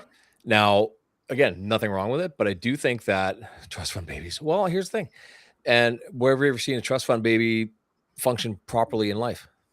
Not many. There's Not been many. a few. There's There's been a not few. many. There's not many. But wealth in itself can be fleeting. You can take a look at some of the Americans. You get um, Kardashians. no, I'm thinking the Vanderbilts Okay. for one, right? So their family almost completely exhausted their entire wealth, and they're one of the wealthiest families in the United States historically. There's still one of them who's essentially self-made for the most part because he got nothing. Anderson Cooper, right? He was a Vanderbilt. He's a Vanderbilt. Yeah. Well, and I think that if you, I believe that yes, you should be able to help. Yeah. Should they expect it? No. Never. Those expectations are what create problems. They increase attitude. It creates entitlement. And do I think that, here's the thing, if it's an education that's going to pay off, that'd be one thing. Yes. If you're going for some bullshit gender course, studies or something, yeah, like knock yourself out, pay for that. Yeah. I'm not paying You for pay some for it. bullshit there's no job attached to it. Like, again, philosophy, I know, I get it, people take it, but I've never met a philosopher ever in my life, ever. No. And you know what? I would even argue that out of any of the courses that people should learn, okay, or anything that people should learn, would be something like philosophy, like Stoicism and such. But it's not going to give you a better job. It'll make you a better human being, but only when you're older. When You know you're what 18, else? 19, it's going to be of no purpose. You know what else is something that a lot of employers won't say out loud, but your resume means shit. Yeah. No one cares. No one cares. Your very few resumes actually get looked at unless it's a government position where it's a very form, and you have to hit every check mark. Then you get the job. A lot of those high-end jobs, people want a CV. They don't want to just see like a resume. They want to see some real actual accomplishments, right? They want to know that you can do it. They want to know that someone's vouching for you. Yeah. And if I was looking at a resume, the first thing I'm going to look is references. Yeah. And that's it. Then when I call a reference, I'm going to say, who do you think I should talk to about this person? Yeah. And then they'll give me a number that's not on that page. Yeah. Now that's how you figure it out. Do a deep dive into their social medias. That's a big one. But I think that your experience and your skill set has to outshine whatever piece of paper you hand to somebody, because you're one of 8,000 pieces of paper on the table. Unfortunately, the reality is true. And they don't know what you look like, but they can sure quickly find out if you have any presence online. It doesn't take much to find social media. I've done a deep dive. Did I show that? I think I told you that I did a deep dive with AI. I said, tell me everything you know about me. Yeah. And I forgot so much shit that there was on there. It was good. Like, it's nothing wrong, but I'm like, so people are going to be finding that, like there's a thing. And if there's any public records of, like creepy behavior or whatever, it's going to show up too. It's going to show up. But I do think that we're scared to change, although we know we should. And there are reasons that you can't, because life. That makes sense. Yeah. Well, life does get in the way. Life has this unhappy situation sometimes of, kind of gets in the way. But I mean, that's just how it is. And you can't get away from that for a lot of people. No, but the world adjusts. And like, if you say, this is how I'm working now, that's just how it is. Yeah. Like I'm unless I have to come back to do a deal, like a real estate deal, I'm done. My Saturdays are shut down here in the summer. I'm spending my time with the camper, and my guys will come in on any other day of the week. Yeah. That's fine. Good. Yeah. Don't work Saturdays on the weekends if you can avoid it. So it's gonna be in the winter. I will, because I got nothing else to do. But in the summer, if I have to rip back to take care of business, I'll come take care of business. But I'm not going to come back for a haircut, a couple cuts. Like, exactly. It's not even gonna pay for your gas. No, but I mean, I'll adjust things so people are taken care of. Yeah. But there's a time. It's just time to do my thing. It's like, I'm doing this. I would look at it this way though. Like, our jobs are appointment based. Yeah. Okay. And there's a certain amount of give or take, a certain amount of respect that goes both ways for flexibility and such, right? Mm-hmm. But if people know that you're not around in the weekends, on summer, and people start bugging you, I need you to come in on Saturday. It's like, okay, you know what? You have massively overstepped our relationship here, because I am not a servant. $100. What? $100? Yeah. Yeah, I'll come in, but this is what it's going to cost you. I don't want to be there. If you want it that badly, it's going to cost you. We call it surge pricing, right? Well, I think that it's now we're getting way off topic, but no, it's you have to have boundaries. I mean, my phone shuts off at 9:30 again, unless I'm actively working a deal. My phone does not ring. You could phone me, it ain't gonna ring. And that's And unusual for real estate agents because some of you guys are working 24/7. no one's working 24/7. Like, you bullshit, and I'll call it out. I was They at say the they office. are. They say they They're are. not. I was at the office till midnight Yeah. on Monday or Sunday. I forget what day it was. Till midnight, Yeah. because I got a call at 9:15. He's like, "Hey, I want to ask you about this." I'm like, "Well, they're presenting offers like tomorrow morning at 10 a.m. So if you're calling me this late, get in your truck. Let's get to the office and let's write this thing up." And we did. Yeah, I'll do that. But again, 9:30 at night, who? Yeah. Who's calling you at 9:30 at night saying, "Hey, I want to go take a look at this building right now"? Then I'll call them tomorrow We'll see morning, you because I'm not tomorrow. calling them at 10 o'clock, Yeah, and exactly. we'll book this thing for tomorrow. And Yeah. again, a little bit of respect goes a long way. And if anybody says they're working 24/7, they're full of shit. Well, it makes it sound like you're really on the ball then, right? I'm on the ball, but guess what? I'm more effective Yeah. for 12 hours, for 16 hours a day than 24. So Do you want the guy that's working 24/7? No, God, no. Years ago, I remember it was a Monday. I know what day it was. It was a Monday because it was after the weekend, right? It was in the summer. I'm sitting at the desk, and this lady swings the door open, right? Back when we were over 15th. Yep. She rips my open and close sign off the door, walks in, slams it down on my counter, and said, "Your hours, I can't see them." And I was like, Oh, sorry, it's summer, they kind of faded in the sunlight. sure. And she goes, "Yeah, I can't see your numbers. I came here last night and I couldn't see the numbers. My friend needed a massage. I thought I would give you the business. Oh, it's a walk-in place. But you were closed and I couldn't see your hours to get a hold of you or your contact information." And I'm going, this is the middle of summer. Okay. And she goes, "I put my high beams on to see if I could see it a little better, and I couldn't see a thing." So I was like, "So you came to my business in the evening after sun went down on a Sunday and was expecting me to come into work?" I believe this person needs an optometrist. And I was like, "Wow, I'm sorry I can't help you." And she got quite upset, and she stormed out, and I never saw her again. Well, you know what? That was wonderful. That's fine. And there are people, like, here's the thing. If you're welcome to leave at any time. Absolutely. It's I love those stories because those are I could write a book of stories of clients who didn't come back. Well, and that again, there's someone stuck in their ways. That there's a classic example of someone who in their mind, if they bark the loudest, they get what they want, and they can piss off because I'm not dealing with that shit. You're not gonna. Yeah. And if you think you can strong arm people, I think one of the worst personality traits out there are the people that believe they can strong arm people just by being loud. I agree. Being nice works a whole lot better. Like if I called you on a Sunday, let's just say, and it's me, and we know each other. Yep. And I couldn't move. First, I'd feel like an asshole for calling you. I'd be like, "Jay, that's fair. Yeah. I don't know what to do, man, but I can't move. Like my back hurts, whatever." Would I expect you to jump in your car and come over here? No, but I'd be like, "What should I do?" And what do you do? Yeah. Yeah. Like, and in reality, like when I've had that sort of situation where I've had friends go like, I need some serious help. It's like, yeah, okay. Yeah, because they would never do it. Like, the people that are asking you are the people that would never ask you. Exactly. And those are the people that you're like, okay, yeah, I don't mind going out of my way, right? And I mean, I've done that. You've done it too.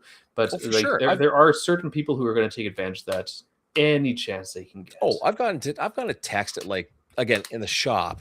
Yeah. Again, even in real estate, it's appointments. Like, okay, we're booking it, and it's not just you and I. It's you and me and the seller and their agent, and we have to make sure this all lines up. And I make it happen.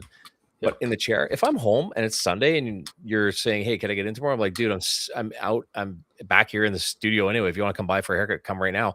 Yeah, that's different. Yeah. But when you start calling on every Sunday, I'm like, "No, we've got a problem here. Now this is a problem." Yeah, I do believe. Oh shit, we're getting to the end of the night. I think that let's get to some closers. First of all, close it up here, guys. Yes, we're launching an actual podcast, which will be a little more streamlined, and we'll keep on track. I think it'd be great to have a lot of. We're gonna have a lot. It will probably not every single one will not be 2 hours. I'll say that much. No, God, no. But it'll be conversations this will be good conversations. Yeah, this is interactive. That'll be conversations. We're looking forward to it. I think that thanks to the doing this for over a year. We've been doing this. Has it been that long? It's been that long, but Yeah. it's been quite a while. But doing this is sort of one, I don't know, false sense of security that we can pull it off. But I do believe there's a lot of really interesting people that we can talk to, and it is change. It's switching it up. We're still going to do some. Well, we're still going to do our lives. It's going to be we're going to have Still gonna something be that people fun. can just listen to whenever they want. Yeah.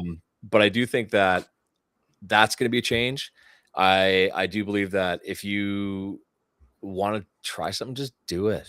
Like the worst thing that happens is nobody listens, but we still have fun making it, which is fine. Like there's the big thing. People complain about life is tough, and life is tough. Okay, absolutely agree. But if you're going through hell, you don't stop part way, right? You get all the way through. You get all the way through, and I do hope my hope for people is that they either learn to love what they're doing by maybe getting better at it or changing something about it, or move on. Yep.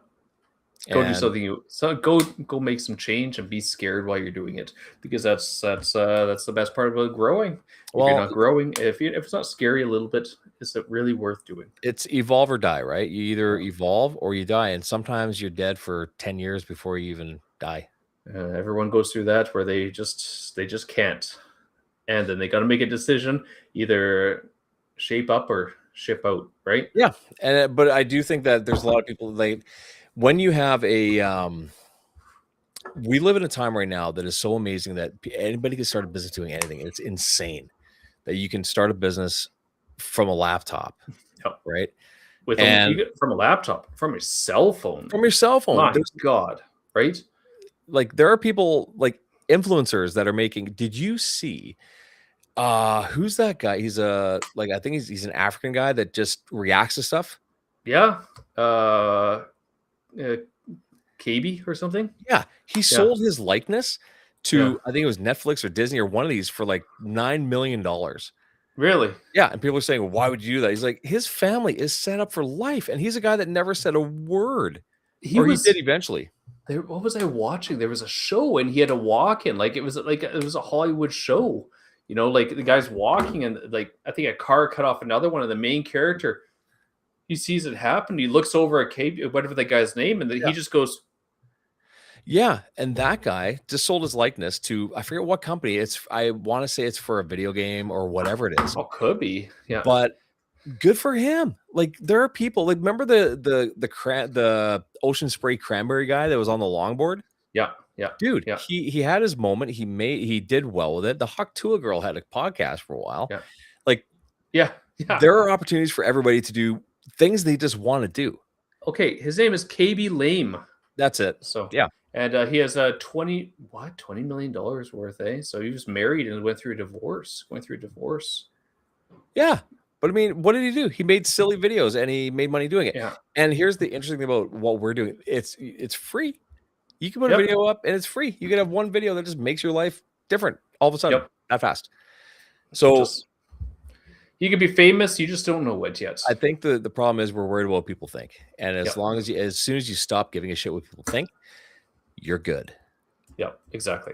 Stop caring so much. Nobody else does. So anyway, cool, guys. Anyway, have a good night, everyone. Enjoy when we launch. We'll let everybody know what's happening, and it'll be fun. Hold on, KB Lane notches $975 million deal. $975 million. There you go. Who was it to? Including his AI avatar. He's the Gen Z Charlie Chaplin. Where is it?